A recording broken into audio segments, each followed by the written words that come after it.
So today we're going to talk about the absolute best way and the only way that you should season your carbon steel cookware.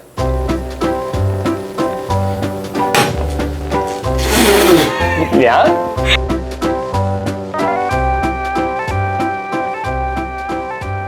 Hi, I'm Jed, this is Cook Culture.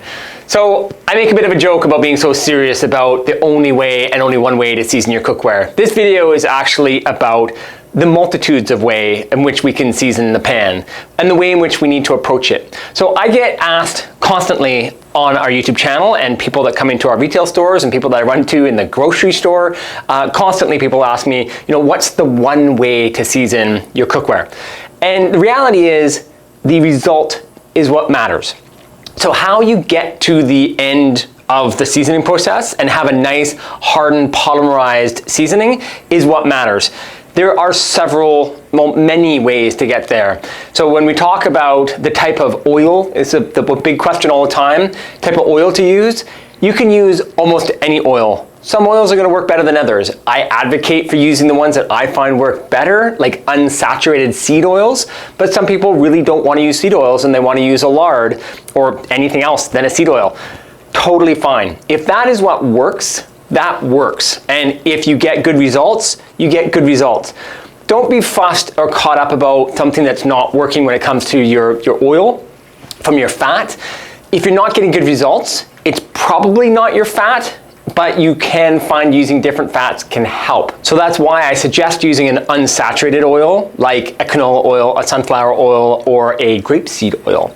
But when we're applying the oil and when we're creating a seasoning is also what really matters. So if we're gonna get a really great polymerization, how are we going to do that?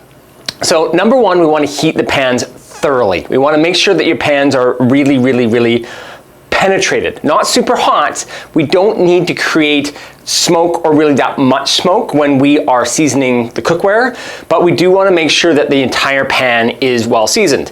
So I highly suggest when we are first seasoning carbon steel specifically, or anything that comes unseasoned from the factory, to season them in the oven. You're gonna get a better overall seasoning.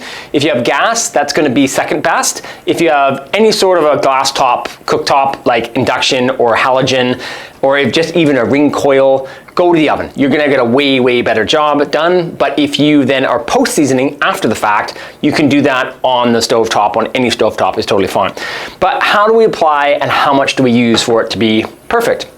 So I advocate using seasoning paste. You don't need to. You can use just regular oil or fat, like a saturated fat, totally whatever you want to use, whatever you feel you get good results from. I get great results using a seasoning paste that is a sunflower seed oil, canola oil, grapeseed oil, canola oil, and beeswax, a mix.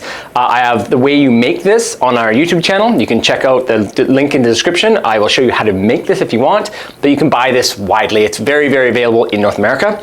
But how do we apply this to the pan, and how much is too much or how much is too little? So I advocate to put just a small amount on, but that doesn't really matter. So if we are going to be seasoning a pan, we're going to take our seasoning cloth and we're gonna put a very small amount onto a pan.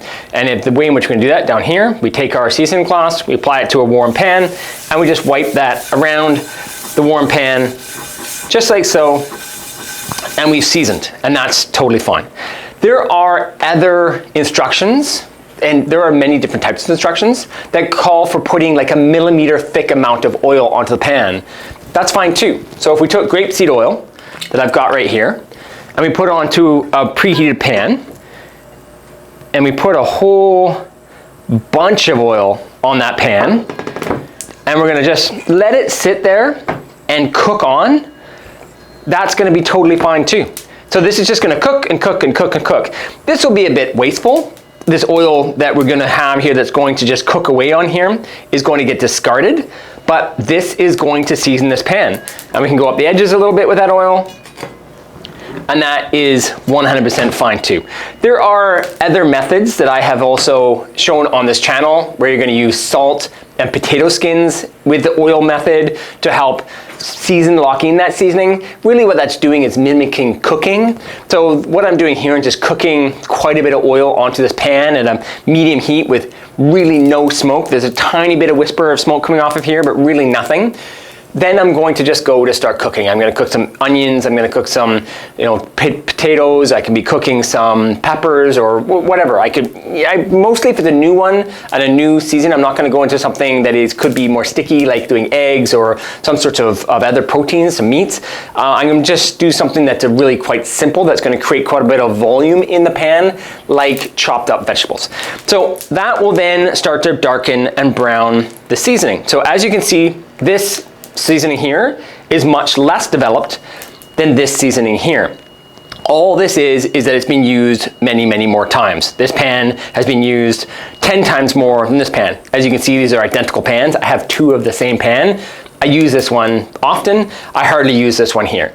So it just doesn't have a developed seasoning, and this is totally fine. This seasoning that's on here, this thinner looking seasoning where you can see the iron underneath, that's totally fine. We're just gonna keep developing this over time, keep cooking with it, and over several months, it would end up looking like this pan here. So the point that I'm trying to make here is that the approach to seasoning is something that shouldn't cause a lot of stress. Seasoning is really, really simple. In the description of this video, I've got some very simple seasoning processes there you can follow for whatever type of cookware that you're using, cast iron, carbon steel. But the way in which we are seasoning, the approach to it, if you want to use whatever type of fat that you choose, it mostly should polymerize. If you leave too much fat on the pan, it will create gumminess and stickiness, and that can be a problem.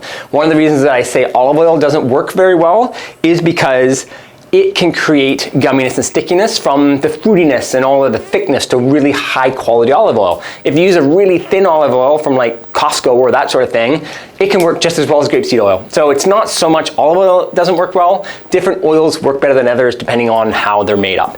Thinner oils seem to work really the absolute best. Unsaturated seem to work better than saturated, but really whatever works for you and you're getting good results, just keep doing exactly what you're doing. If you're struggling, try to keep it simple. So start with a thin oil, an unsaturated oil. If you really don't want to use unsaturated, like a seed oil, try something like a Crisco. A lot of people have a lot of success using a Crisco. And so I hope that helps. I hope it simplifies things as you're starting to season your cookware. Any questions, any comments, please throw them below. Thank you.